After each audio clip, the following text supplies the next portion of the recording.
School of Architecture virtual open house. Thank you very much for giving us some of your valuable time today. My name is Matthew. I'm one of the assistant directors for undergraduate admissions here at RPI. Just so you know, we are going to be recording this presentation and be putting it on our YouTube channel for those that want to check it back out later on. We're also for the pleasure of having Dean Evan Douglas, the Dean of the School of Architecture. Good afternoon, Evan. Hey, Matt, good afternoon. Evan's going to be doing a presentation about the School of Architecture. I will then do a short presentation about the admissions process. And hopefully we're going to have a student as well joining us later on.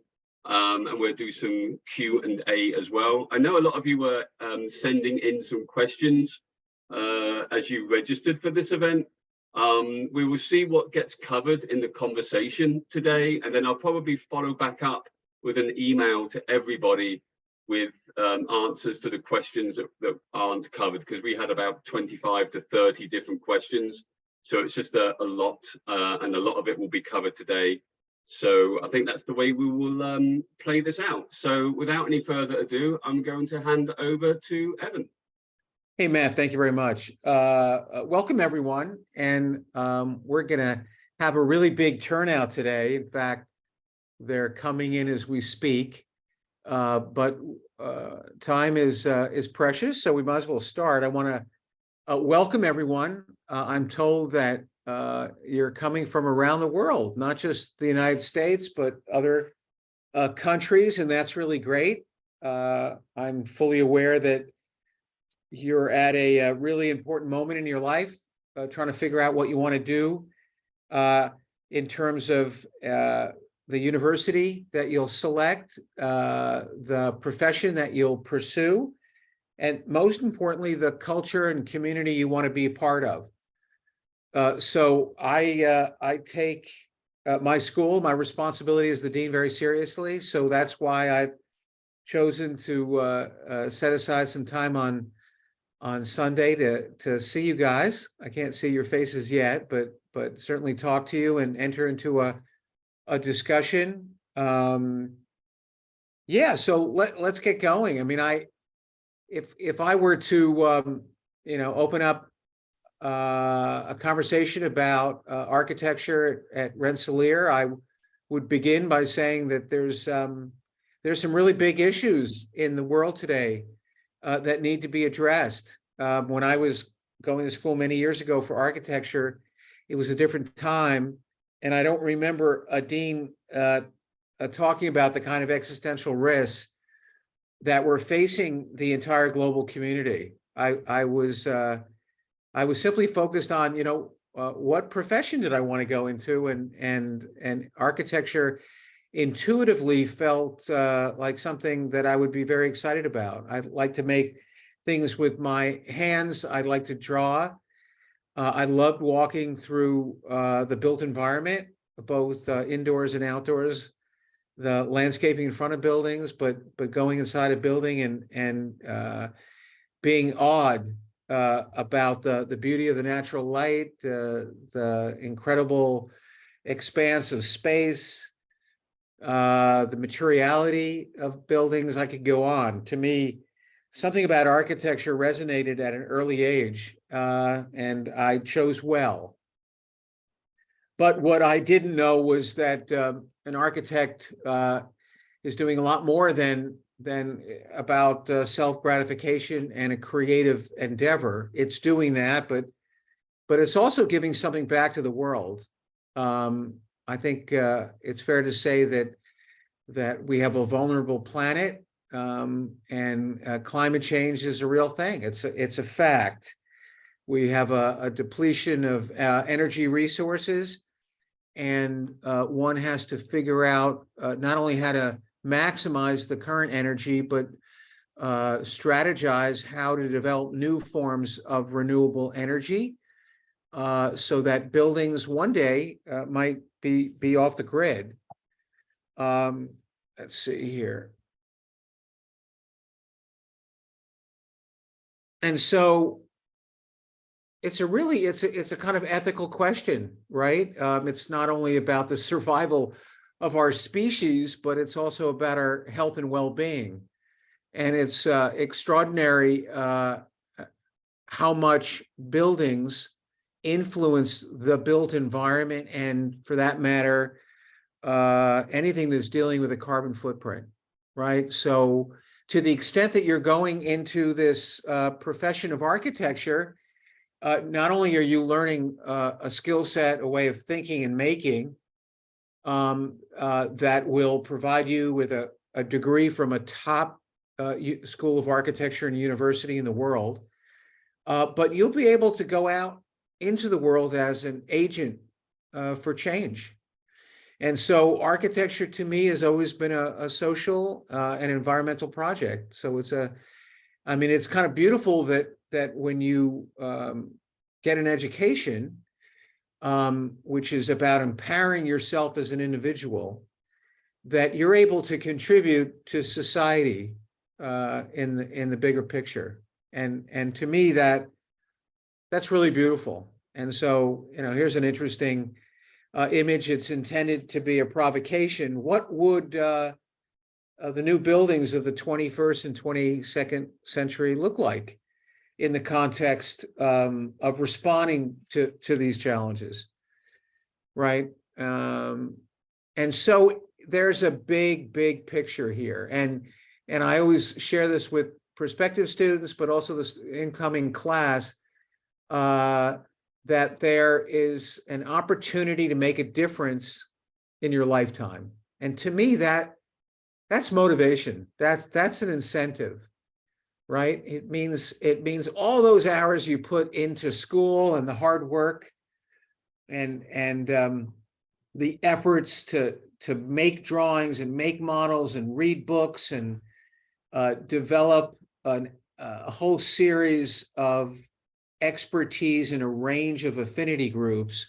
It comes together like a beautiful set of building blocks from one semester and 1 year and 1 decade to the next. And before you know it, you have an extraordinary amount of knowledge, insight, confidence, and clarity about what's important in your lifetime and how do you want to use your lifetime in a positive way.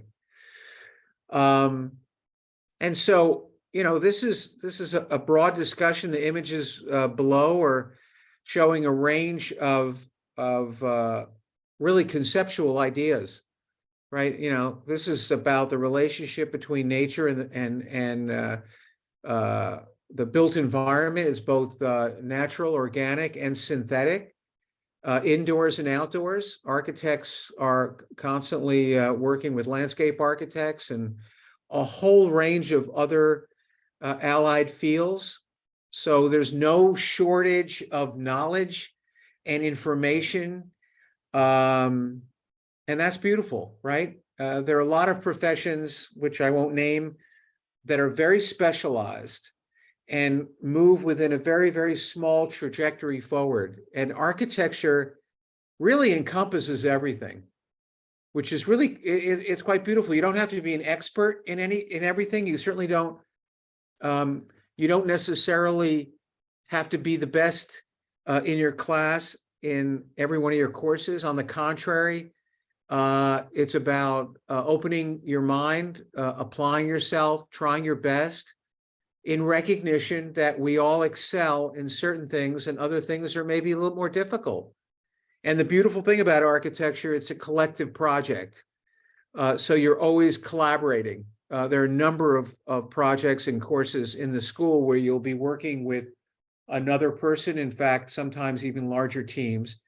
And when you leave school and decide to enter into the practice, whether it's a small, mid-size or large-scale firm, it is a collaborative project. So, and I kind of underscore that because I know that there are a lot of students who are thinking about architecture as a future profession, and they may say, well, I don't know how well I draw, or I don't know if I'm, that good in math or science, or could I really do all of this? It seems incredibly ambitious. And the answer is yes.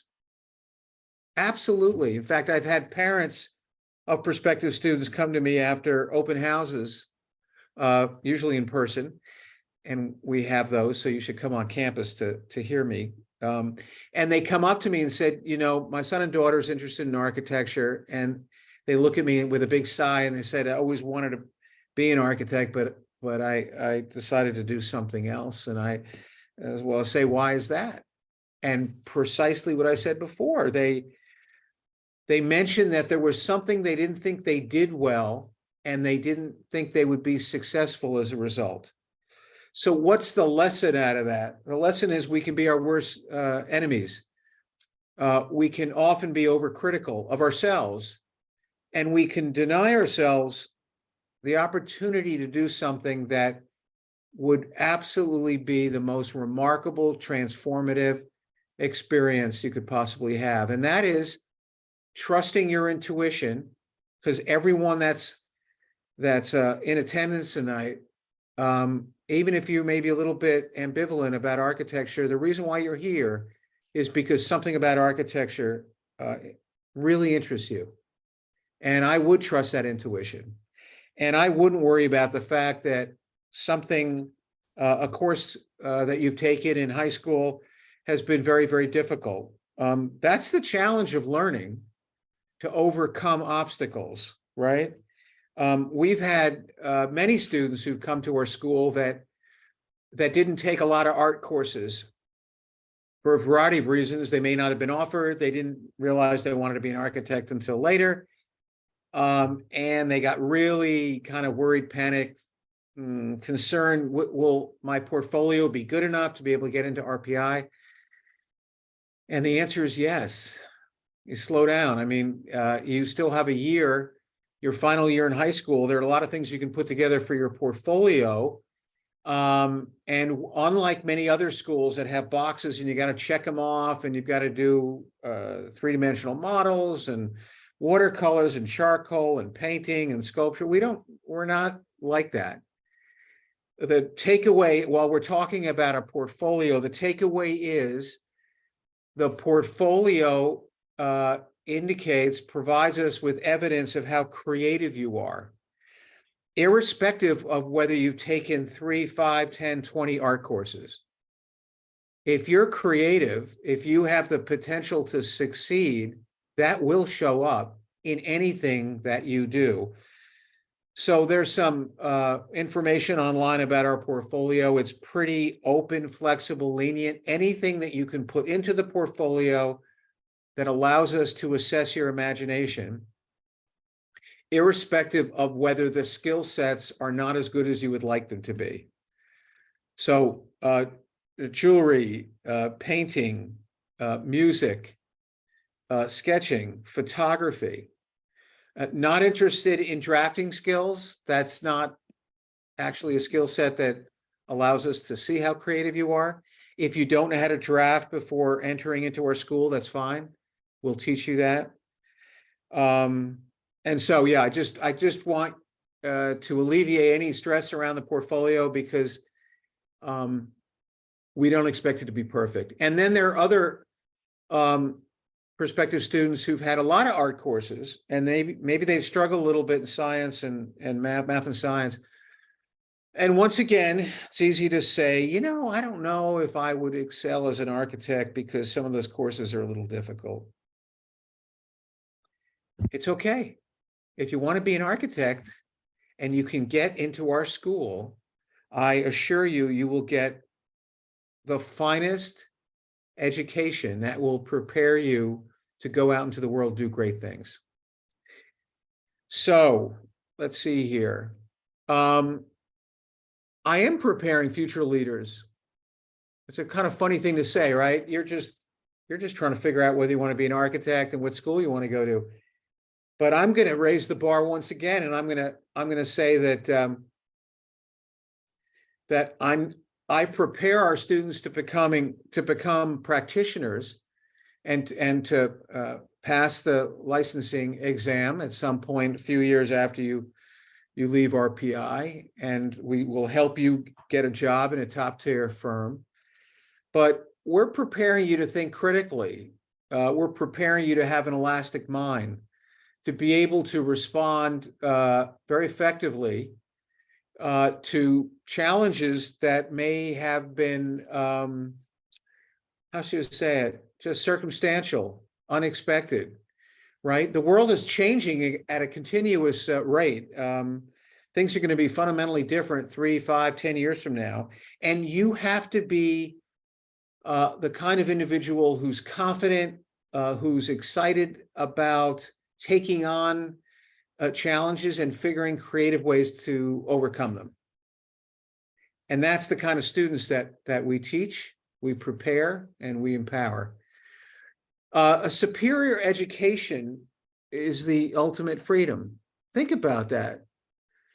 You know, what could be more important in your life, aside from having the best parents in the world, and I'm sure you do, than having an amazing educational experience, right? We just had a commencement event about a month ago, and I can't tell you how many students and parents came up to me personally as the dean to thank me for what we had all done collectively. I'm talking about all the faculty, in so far as we enable their son and daughter to reach their full potential, to find happiness, to get excited, not only about their time at RPI, but excited to go out into the world. So I've always thought that every individual, irrespective of whether they enter into architecture, have a certain amount of creative potential, creative and intellectual potential.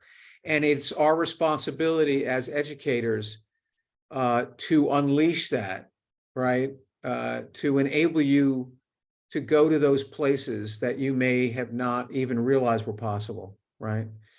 And architecture is comprised of a broad body of knowledge. I spoke about that as well before, which is kind of beautiful. In no particular order, software, computation, 3D printing, philosophy, literature, history, structures, ethics, sustainable practices, new materials.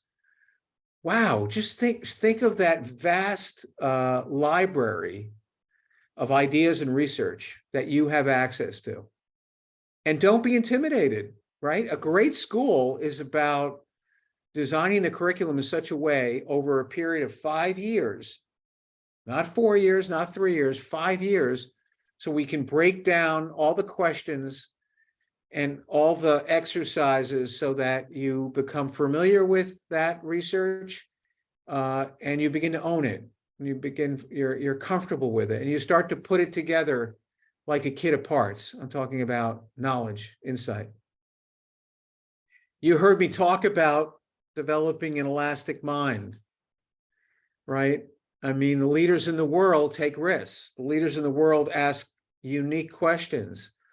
The leaders of the world find connections that most people don't even consider as possible. You could be one of those future leaders. And the other thing is to think of learning as a lifelong endeavor, right? So you're always curious, you're always reading, you're always making, you're always traveling, you're always surrounding yourself with interesting people. And it's not school versus a job. It's pursuing something that every morning you wake up, you're excited to re-engage with it. And so whether you're engaging it in a classroom, in an office, an architecture firm, right? Working, as a civil servant with a mayor, or becoming governor, or writing books, or designing disaster relief structures, or museums, or hotels, or libraries, or low-income housing. There's an infinite list of things you can be doing through your lifetime. So when you start checking out architecture schools in the United States, they may give the impression, whether they say it or not, that architecture for them is one thing versus another. They're more art-oriented, or they're more technologically driven. And I've had, it's a good question. What does Rensselaer School of Architecture stand for? What would be a distinguishing feature in our school compared to other programs? Well, one thing is I never thought it was in our best interest to break architecture down into discrete silos, and you're either A, B, or C. On the contrary, and I hope that's one of the takeaway messages. Architecture to me is an art form. It's a form of expression, and it's part of our culture and our humanity, and it tells us about who we are, and it's the physical manifestation of our imagination. But it's also about science and engineering and technology, and how that building is actually assembled requires affinity disciplines with experts sometimes that are outside of architecture. That I'm talking about what would be the next brick for the 21st century. It may be drawn, designed, theorized by an architect, but it needs other specialists to come in and help us make it. And if you are able to design the next brick for the 21st, 22nd century, as I mentioned before, buildings can be like plants and animals, and they can get off the grid, and they can be like perpetual machines, acquiring energy from the sun and from the wind and from water. And so, wow, you ask me, how is architecture unique at RPI? It's about promoting individual expression. It's about teaching architecture as a form of integrated knowledge. It's about offering cutting edge digital design instruction. I mean, the amount of software out there today, which can allow you to design anything you could possibly imagine. And now we know how to build it, quite honestly. Superior fabrication platforms, 3D printing, laser cutting, robotics. There's a tremendous amount of work in our school on the computer in a virtual space, and then outside the computer, making things that are physical and testing that which may have started off in a virtual domain now as a physical object. And we even build full-scale prototypes of portions of buildings. And then most important, the purpose of architecture. So imagining buildings as smart and beautiful change agents. And so you're seeing a whole series of examples of drawings of projects in my school. I should mention that we have an influx book. It's 10 years of selected undergraduate and graduate work, 932-page book. I have it in a digital flip book, so we could send you after this event an email, which I'd be happy to do so, with a link so you can download it. And you'd be able to see hundreds and hundreds and hundreds of projects, and a whole range of different projects. Some of them of buildings that may be a little more familiar that you've seen in your lifetime, and other ones maybe a little more futuristic. And that's important, that an architecture school both be current, provide you with knowledge that you can apply in the profession today, as well as allow you to enter into a more experimental field.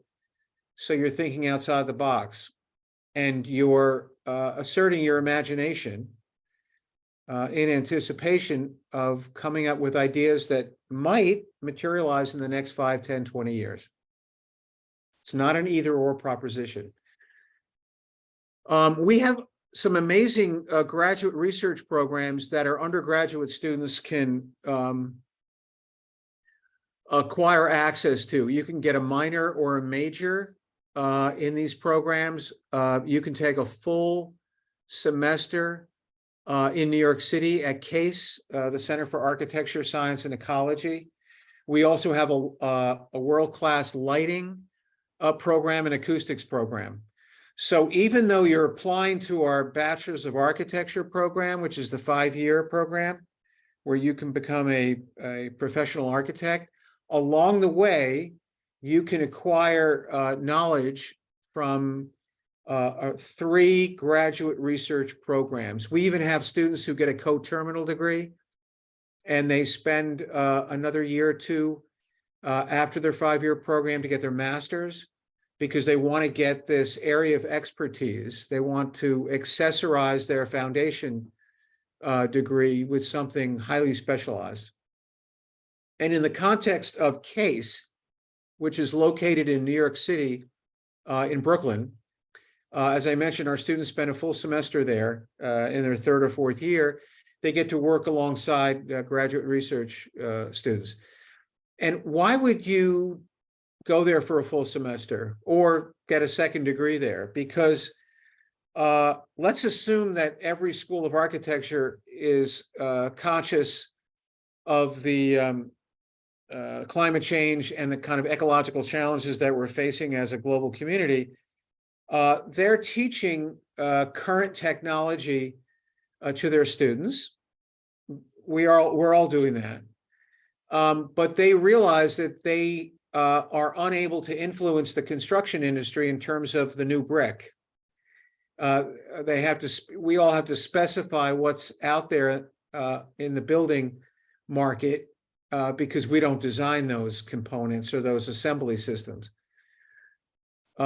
We should be designing them. And so CASE is really looking around the corner and saying, you know, all this incredible technology is going to the military complex and to the space industry, but it's not coming into the construction and architecture fields. And why is that?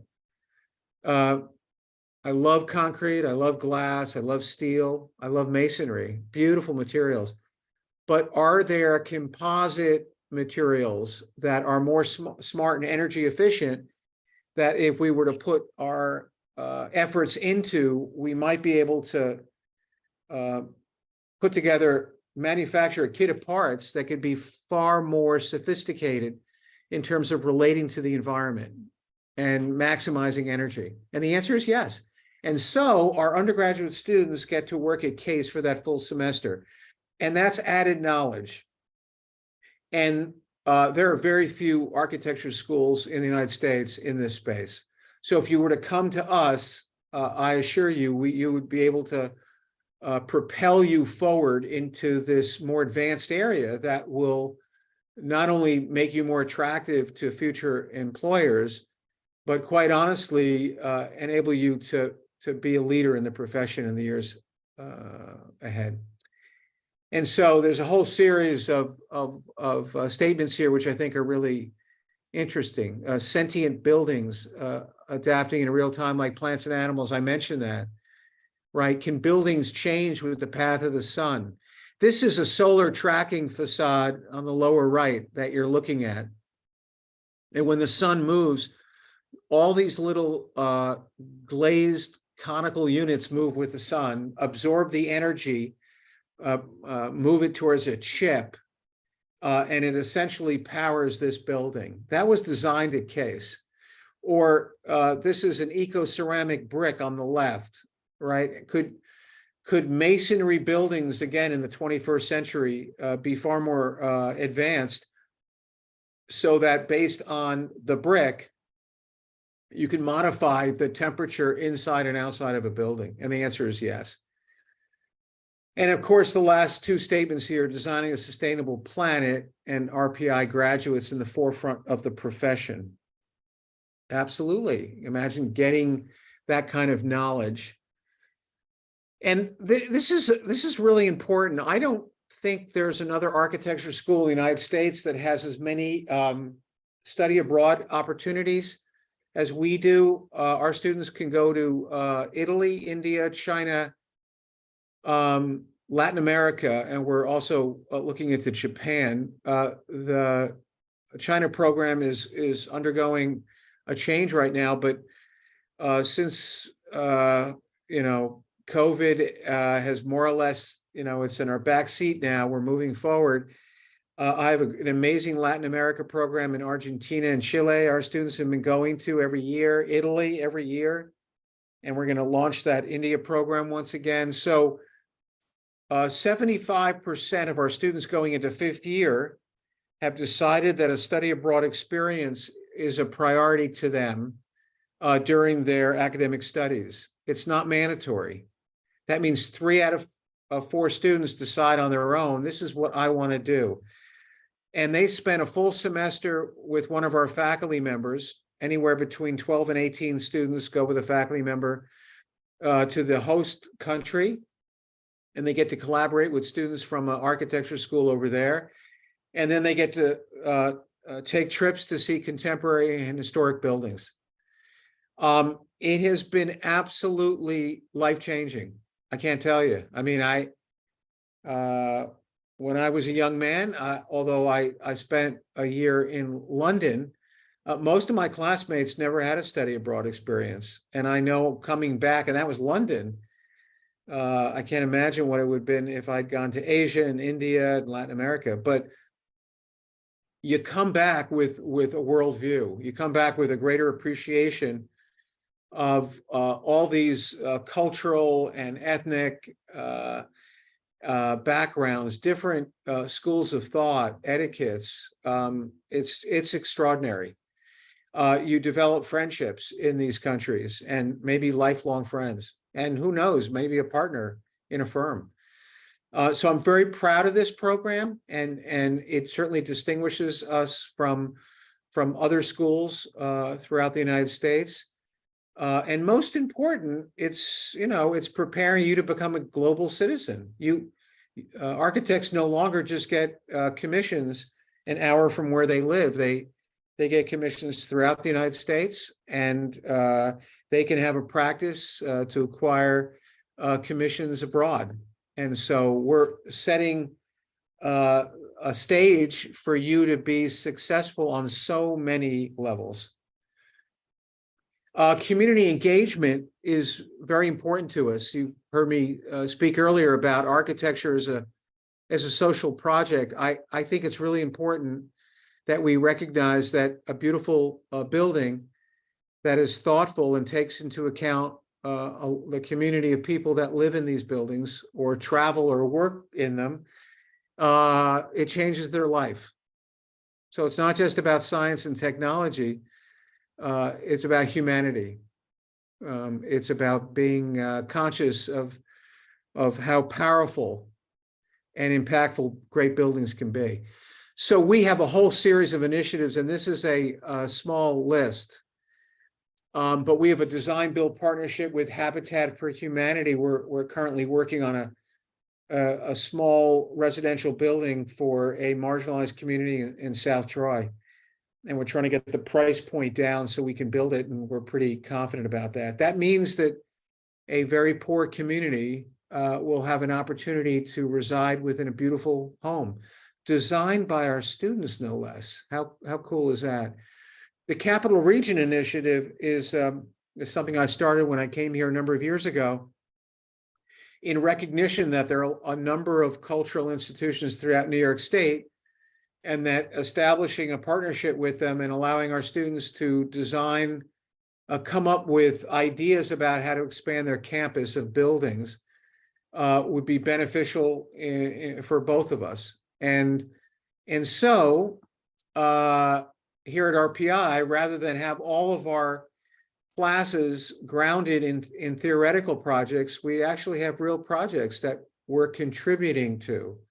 And our students get to meet the leadership of these institutions and come up with designs that their board of trustees go, whoa, that's amazing. And when they do hire a professional architect, Rensselaer School of Architecture has actually enabled them to think about a whole series of scenarios.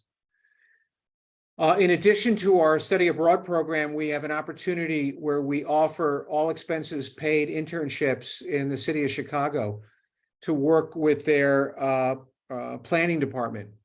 And we have students over there right now in the summer, about 5 students.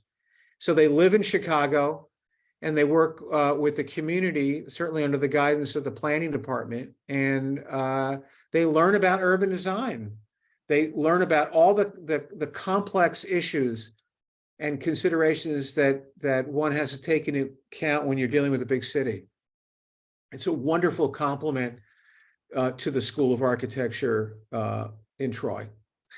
Rise High is a community outreach initiative with middle schoolers. Our students in the School of Architecture actually teach these 12, 13, 14-year-old students about architecture in workshops at night on the weekends.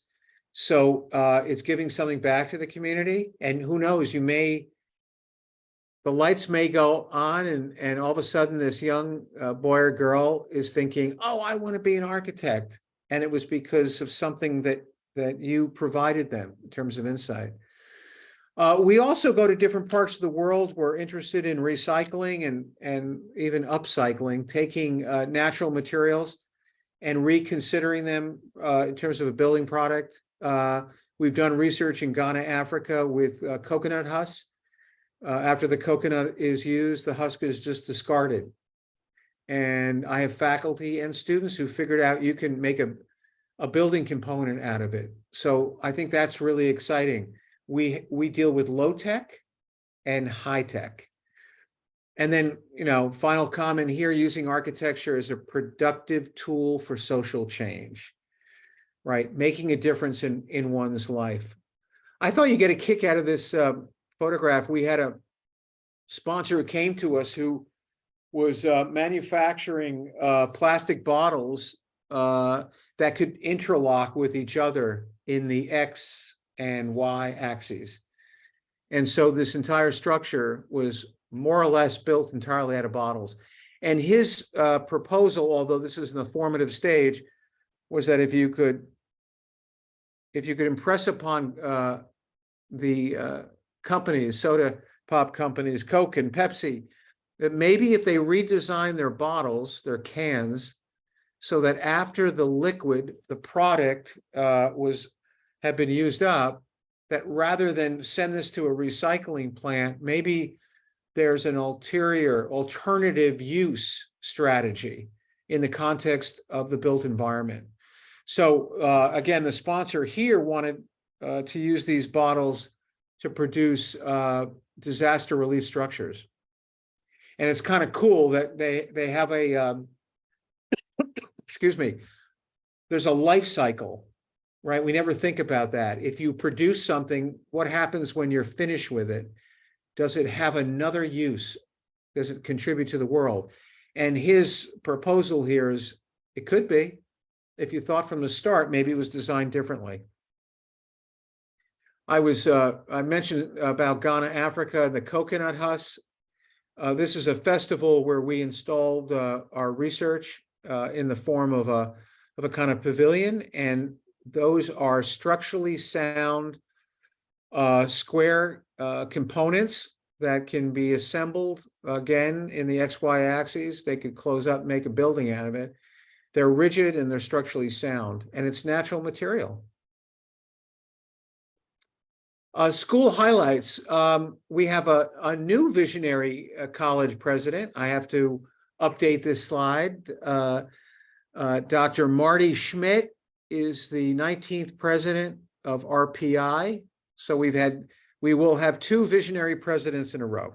Dr. Jackson was here with us for 23 years, and the building, actually both these images are of a building on campus called MPAC, the Experimental Media and Performing Arts Center. It's a $250 million building that's available to the School of Architecture as well as all of our other schools.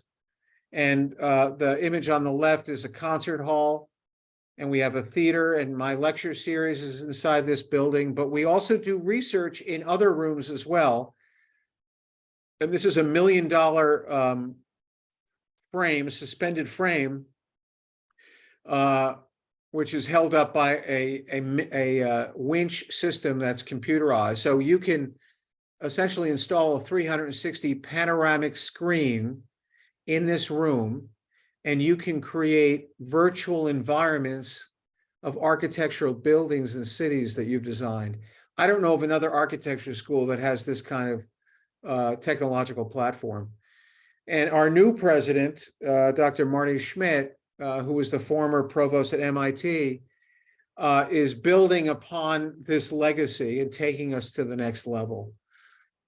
We have a diverse and internationally renowned group of faculty and students and staff from around the world, which is really wonderful. I mentioned earlier that 75% of our students enter into our study abroad program.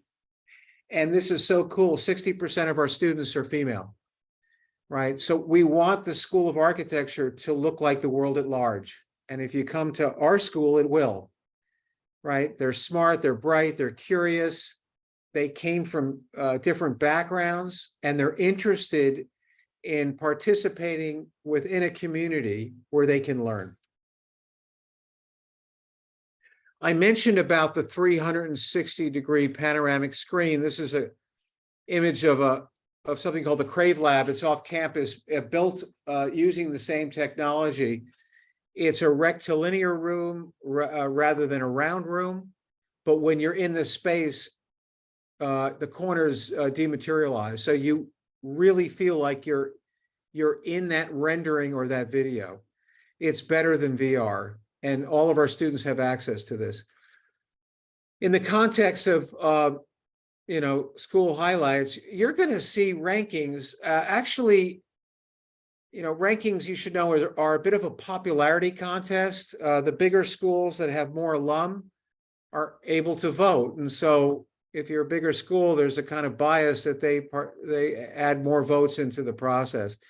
Unlike certain fields like engineering, where they go into a deep analysis of the data inside the school, this is truly about voting and employers voting. So I just want to remind you, although I'm very proud of the fact that we've been in the top 20 as high as 13th for many years, it doesn't really reflect how incredible the school is. I mean, if you asked me, and I mean this sincerely, I'd say we're in the top 3 or 4 schools in the entire United States for the undergraduate program. So don't look that closely at the metrics.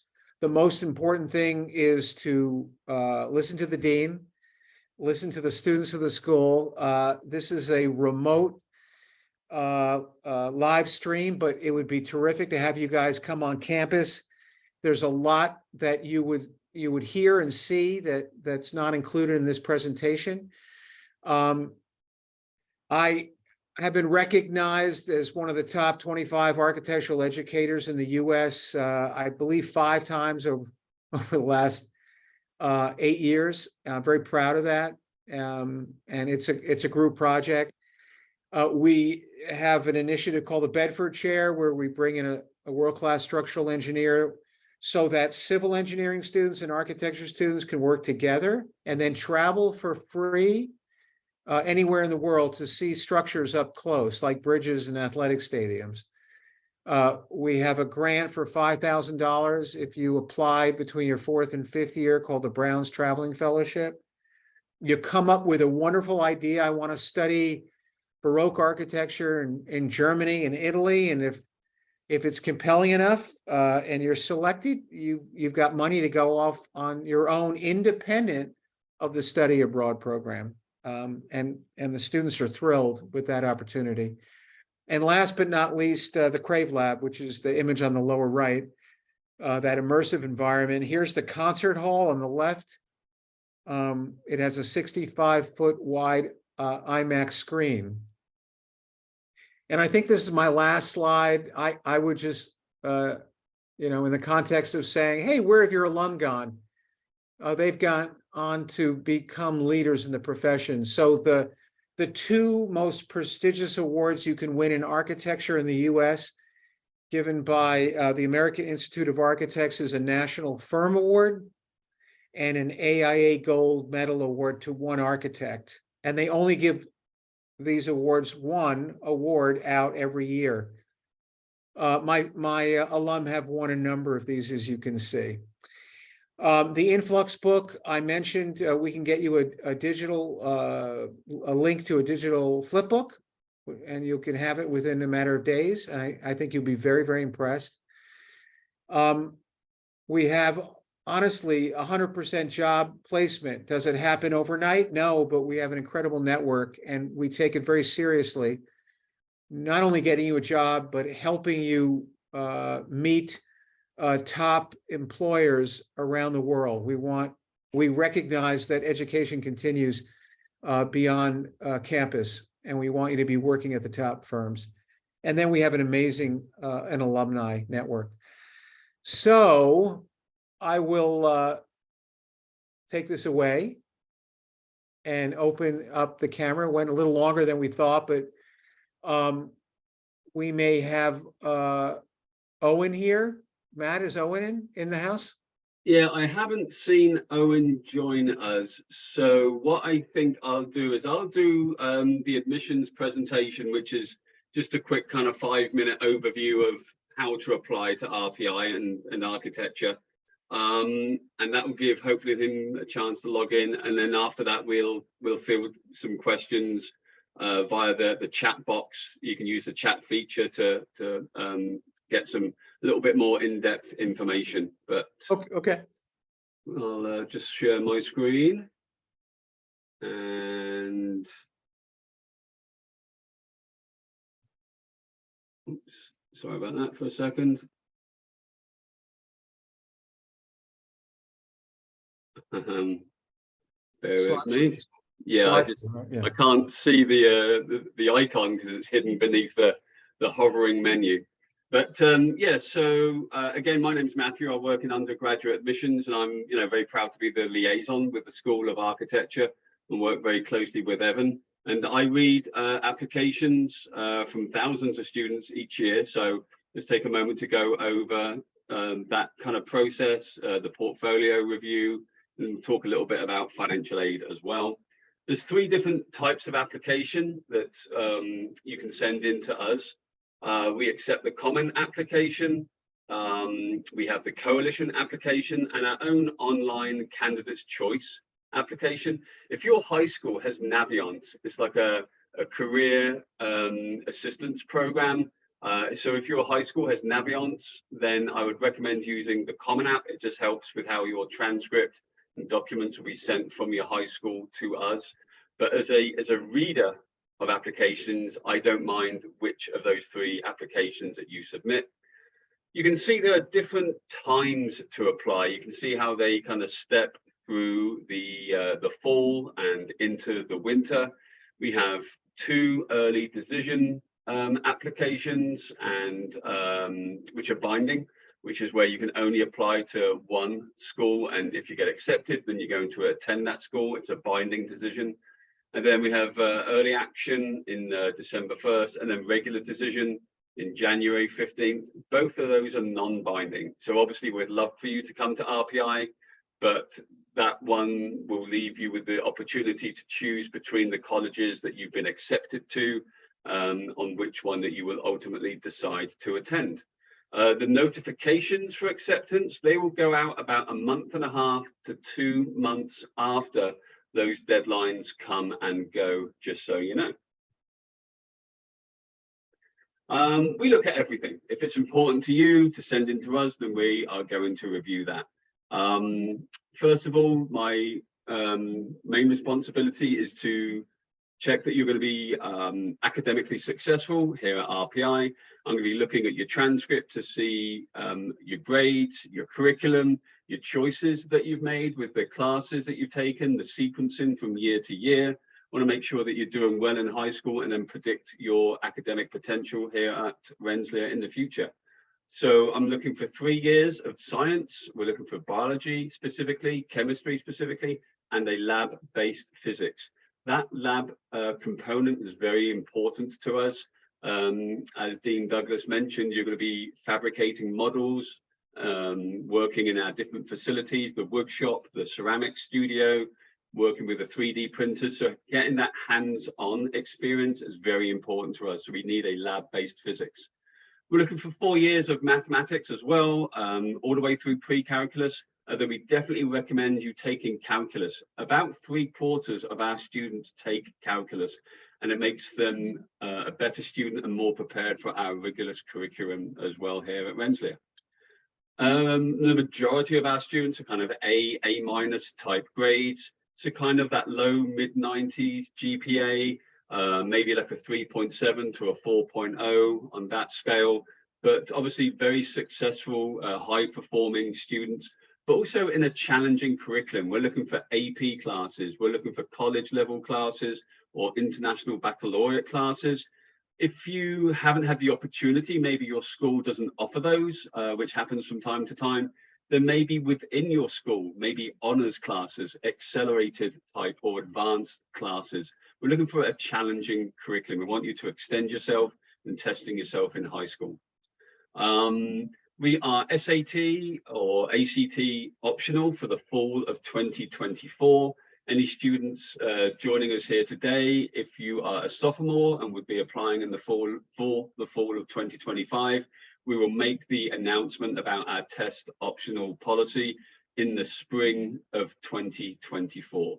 But for this year, for the juniors looking to apply for the fall of 2024, we're test optional.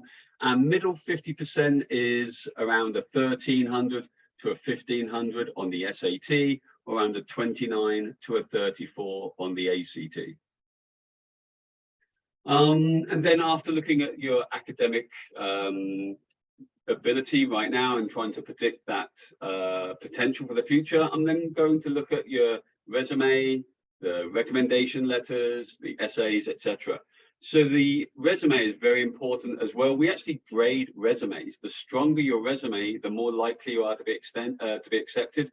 Also, make sure you're mentioning about different leadership and responsibilities that you have, the different clubs, the different sports, the different organizations, volunteer service, community service, a part-time job. Tell us about all those different activities. The stronger your resume, the more likely you are to be accepted.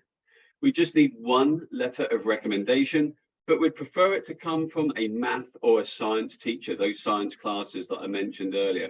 You can send a second letter from a school counselor. That's great. They know you within the community of your high school. Please don't send in 4, 5, 6 letters. They're unnecessary. They're redundant. We're just looking for those ones from a STEM teacher and maybe your school counselor. Then we're looking for your essay. The Common App, the Coalition app will provide different prompts for you and give you some advice on about, what to write. And we're going to certainly be reading all of those essays, and we're going to be paying attention to how you write that essay as well. It's a chance for you to share your story. It's a chance for you to tell us something about yourself that we're not going to get from your transcript, from that letter of recommendation, from the resume. So it's a chance for you to kind of add something additional to your application. As Dean Douglas mentioned earlier, there's a creative portfolio requirement for architecture. If you want to take a photo or get a screen grab of this slide, it's got those web addresses where we've got a ton of information on the Rensselaer Architecture website on the different content that can go into a portfolio. Financial aid is obviously important. We're going to ask you to submit 2 different financial forms. One's called the FAFSA, the free application for federal student aid. That's actually going to go live in December of this year. They've actually reduced it down to 40 questions or so that's great. And we ask, in addition to the FAFSA, for the CSS profile, the College Scholarship Service Profile. You do the FAFSA each year you go to college. The CSS profile you only do once, and that is on the College Board website. We hand out a lot of financial aid. Students earn a lot of financial aid. They earn scholarships and different kinds of grants. We give those to domestic students, international students. Unfortunately, we do not give financial aid to, just so you know.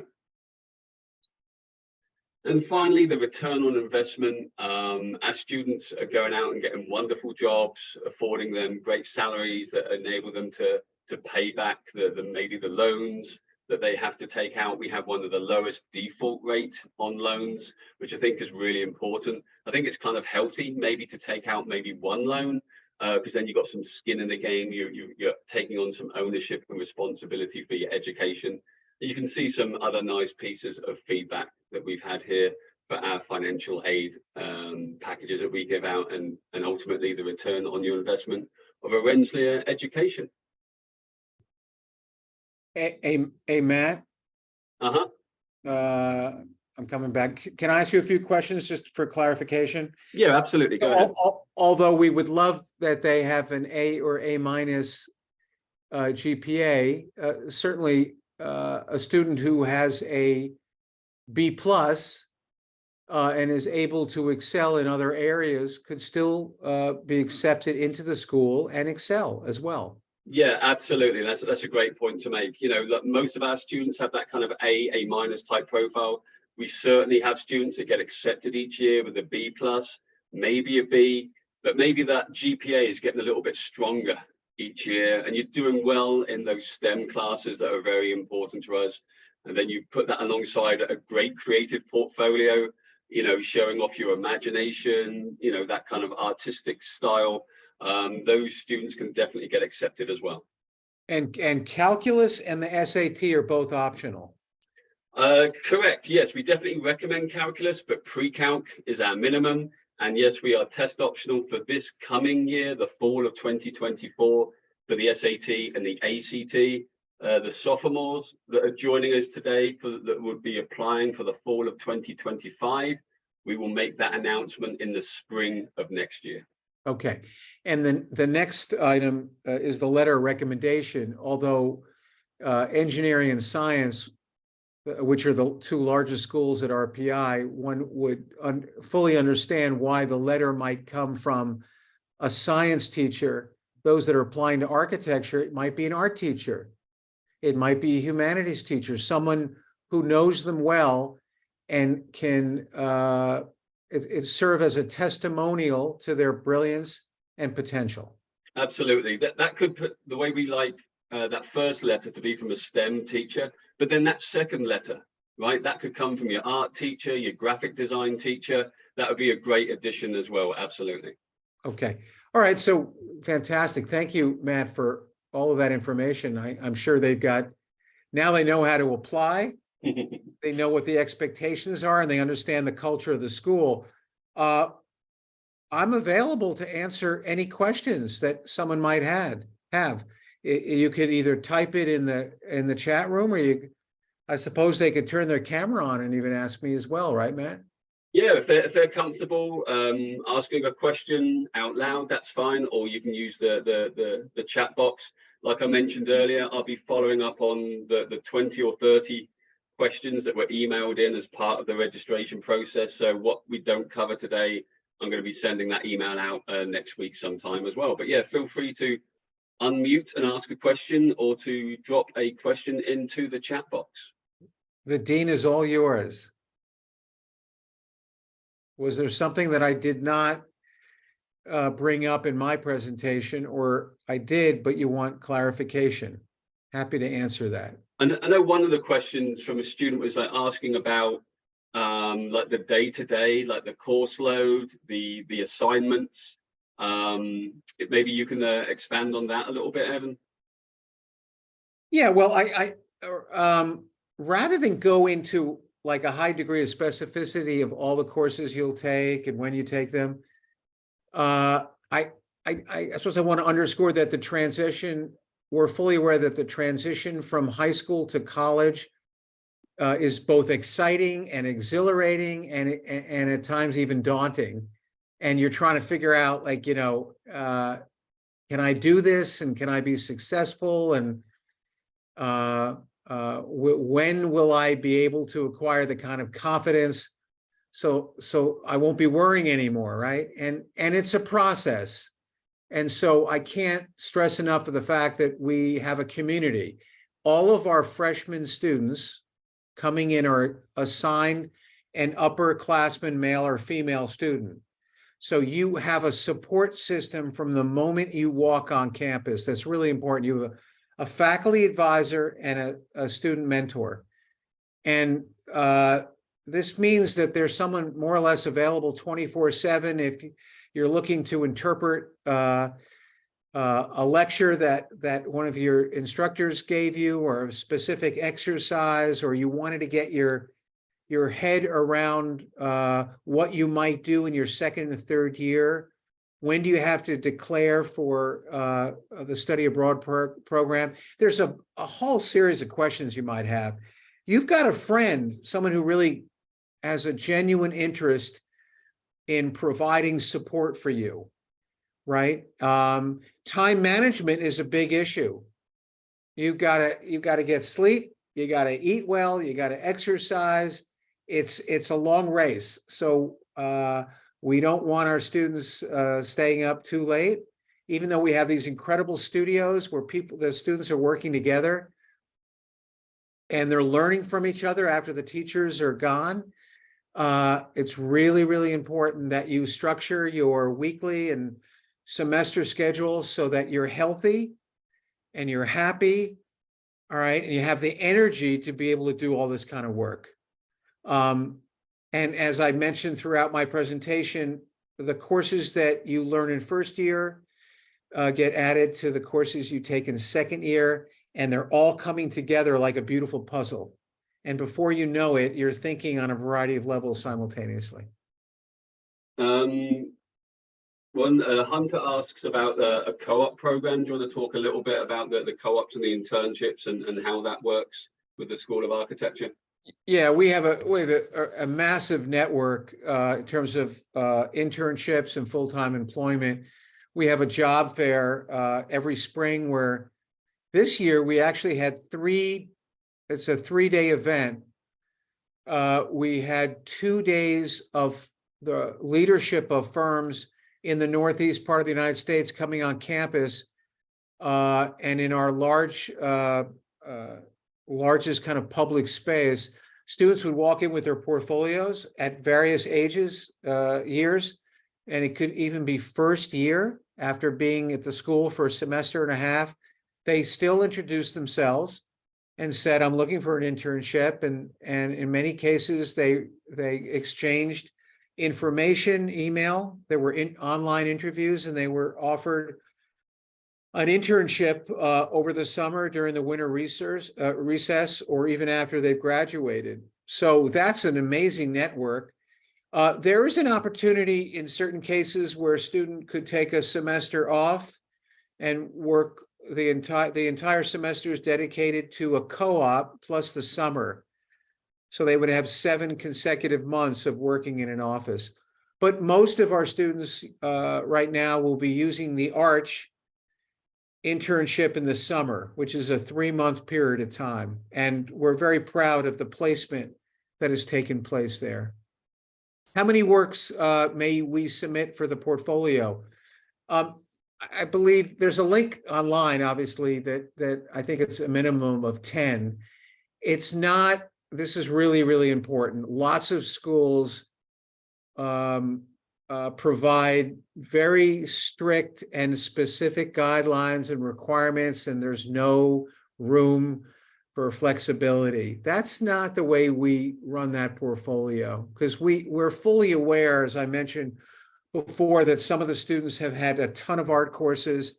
So putting a portfolio together is a piece of cake, and others are going, like some of you in this in attendance today. You may be entering into your senior year and you never took an art course. And you may ask, can I still be an architect? And the answer is yes.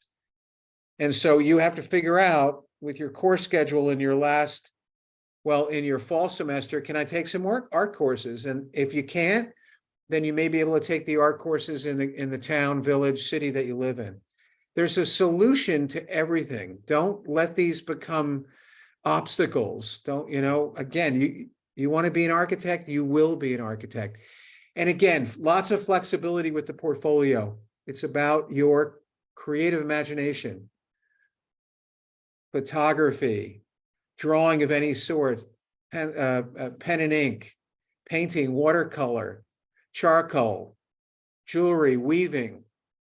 We've even had people who are dancers, musicians, and they've submitted their tapes, right? And that's important, right? Because your imagination is really something that has to grow and develop over the years. And we don't expect that it's completely formed at the age of 17, 18 years old. So enjoy that process. Should be a lot of fun. We also have on campus an open house in the fall, a couple of them. Matt may know the date, where we have in-person portfolio reviews. So you can come in with a draft portfolio. It's not perfect, not ready to go. And I have a faculty member waiting to receive you to review your portfolio and give you recommendations on how to make it stronger. Is there a specific in-school acceptance rate for architecture? How do you, Matt, you want to answer that one? Yeah, a lot of these questions I'm actually, or some of them I'm answering in the chat space as Oh. well. So just keep scrolling. But in general, our acceptance rate is about 60%, 60. I saw a question which is probably good for you to answer, Evan. Although a lot of it's been covered, here we go. What do you consider your biggest differentiator compared to other architecture programs? And then another student asked about how do creative-minded students fit into a largely science-minded school? I think those might be two good questions. So let's go back. Let's answer the last question first. I want to make this very clear. Although the university is a STEM university with science and engineering, the two biggest schools, and then we have humanities, arts, social sciences, the business school, and architecture. Even though there's a disproportionate number of students on campus that are scientists and engineers, that doesn't mean that in the School of Architecture, there isn't a tremendous amount of art-oriented coursework and experimentation. And as you saw and heard in my presentation, it's not an either-or proposition. We embrace, we recognize, we celebrate, we empower students who come from the arts and students who come from the science and engineering, okay? And we see it as a kind of beautiful, it's like a beautiful soup, right? You're putting a series of different discrete ingredients together and creating something stronger than you could have gotten on their own. So that's very, very important. The other question that you asked me, Matt, because it's moving. Yeah, just asking about what kind of differentiates, in your opinion, Rensselaer from other architect schools? In no particular order, right? Architecture is a combination of art, science, and technology, whereas some other schools, architecture is an art.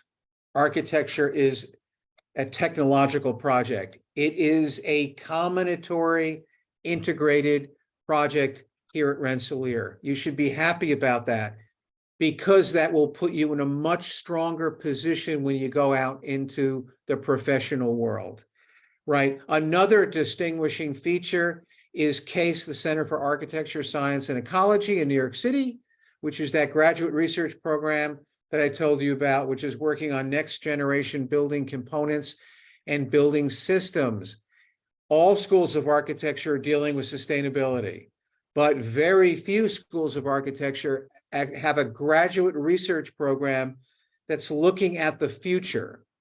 And that graduate research program has engineers, scientists, computer scientists, material scientists.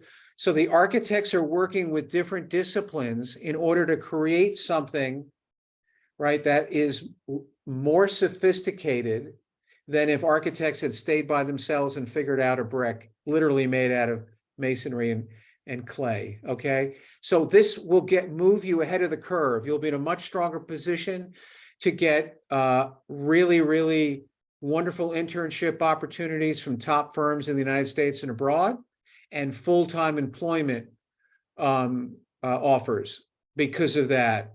And last but not least, I think our study abroad program is exceptional. Our students come out really eager to learn, open to the world. They love traveling. They love learning from other cultures, and this will inevitably impact the way they put their firm together. So I think I'm very proud of what distinguishes our school. And then the dean is very invested in hiring faculty, in recruiting the best students in the world, and making sure we have a top school. So here's a good question. How are you preparing students for the inevitable rise of artificial intelligence in That's a cool, architecture? Is that something that you've come across, Evan? yeah, it's a beautiful question. In fact, we just had a leadership retreat. All the leaders of the entire university went away for 4 days with the president. And we spoke about artificial intelligence, and that artificial intelligence is not, think about it as a kind of global brain, so that things that would take an enormous amount of effort and work can actually be resolved and managed in a short period of time. Maybe I'm talking about low-hanging fruit processes, procedures, evaluating information. But I'm in the study of architecture, I think it has a remarkable role to play, which imagine being able to take a world encyclopedia, not only of information and data and text and precedents, but even three-dimensional image design, and you can access artificial intelligence to participate in a collaborative way to design new buildings for the 21st century. So I think we're in a formative moment, which represents a paradigm shift, and our school intends to be in the forefront of this. And given the fact that buildings have to, it's an integrated project, has to take into account environmental issues, energy issues, material performance, structural priorities, a whole range of phenomena with light and air and sound. Imagine all this information and data flying around. Now AI can help us manage it and synchronize it, right? It doesn't replace the architect of the 21st century. It allows the architect now to have an orchestra of participants to be able to move at the speed of light. Very, very poignant, exciting question. I did want to mention something about how many students are in your school. It's not how many students in your school, it's how many students are assigned to each faculty. It's called faculty-student ratio. So if you have a design studio, and let's say you go to an open house to another university and you ask them, how many students are in your design studio? And they say 18, 19, 20. Well, how many students at RPI in your design studio? 10, 11, 12, 13. Wow. And why is that better? Because it gives you more time with the professor. So we have two things that are going on simultaneously. The school continues to become more popular every year. We get more applications, and we're accepting more brilliant, outstanding students with promise. But we're hiring more faculty, and we're keeping our faculty-student ratio low so that you guys get a tremendous amount of time with the faculty. You can a student be an athlete and excel in this School of Architecture? You know, the answer is, interestingly, it's not easy. In fact, it's not easy to be successful in your academic studies if you're an athlete anyway. But curiously enough, the athlete figures out early on time management, and they recognize that they've got between 6 o'clock and 10 o'clock at night to work on 3 courses, because they got to get a good night's sleep, get up in the morning, and participate in a competitive track meet. And they maximize those 4 hours as good or better than any student in the university. So some of the highest GPA scores come from the student athletes. Now, if you're not an athlete, what is the lesson behind that? It means that you may have more literal time than the athletes, but you too have to figure out how to utilize that time effectively. And we all do. It's not just being in school, right? So, you know, are you going to be the quarterback of the football team, and will it be kind of difficult to show up at all the reviews? Maybe that one will be tough. But I work with athletics all the time, and we let them know, and the students know, that if they want to pursue a sport, we support them 100%. Yeah, as Evan said, like time management is a huge key to being successful in college for all students. So absolutely a good tip there. Do not, do we have a lot of students that have come into their fall first semester not knowing CAD, not knowing Rhino, not knowing any 3D modeling? Yes. If you're worried about getting into this school because you don't have enough software, please do not worry about that. That's the least of our interests, right? I would rather you take a course in high school in your last year that gets you excited, that motivates you, that allows you to put your portfolio together, right? Because grades really are only indicative of the fact that you've committed to something you care about, right? But don't worry about software. In fact, don't spend your time on that because that time could be better used doing other things. Are digital and physical 3D models acceptable for the portfolio? Only if you've designed something that you think represents your creative imagination.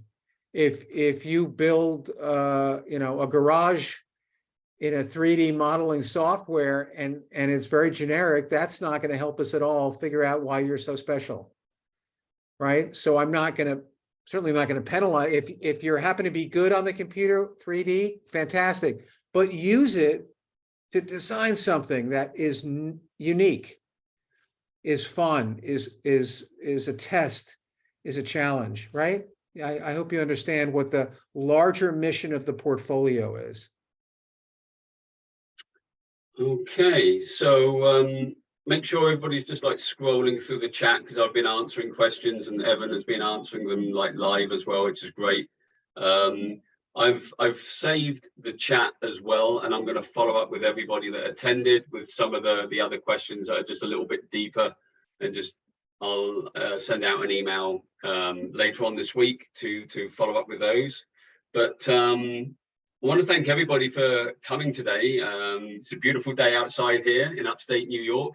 Hopefully it's nice as well where you are, but we appreciate your time this afternoon to learn a little bit more about the School of Architecture here at Rensselaer Polytechnic Institute.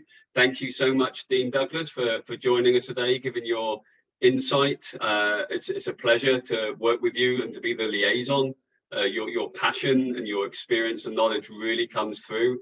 And hopefully the students that have joined us here today can really connect with that. You can be a part of the School of Architecture and be working directly with Dean Douglas and his fantastic faculty in our amazing facilities in the not too distant future. We'd love for you to come and visit us. Click on the visit link on our website for tours, where we'll be doing open houses in October and November this fall, where we will be doing at least one portfolio review session. So definitely keep your eyes and ears open for those. Other than that, we do have one last question. I'll just take a quick look at it. Someone, Cynthia's thanking us for coming today. Thank you so much, Cynthia. We appreciate you, appreciate everybody for coming today. Once again, thank you for joining us and enjoy the rest of your day. Good night, everybody. Matt, yes. Let me just say one last thing. I want to thank Matt for helping us out. It's been absolutely terrific. If you're able to come on campus, I can't stress enough how profoundly informative that will be. I give a more extensive open house presentation in MPAC. You get to meet our students. There's portfolio reviews. You'll get a sense of the culture and the environment. And if you're unable to make it, there's certainly other virtual events that we can offer you with the students, in fact, front and center. Anyway, thank you for your time today. I hope you apply to the School of Architecture. Have a wonderful final year in high school, and we'd love to see you at Rensselaer in the coming semesters ahead. All the best, everyone. Be well. Good night. Thanks, Matt. Thank you, Evan. Take care.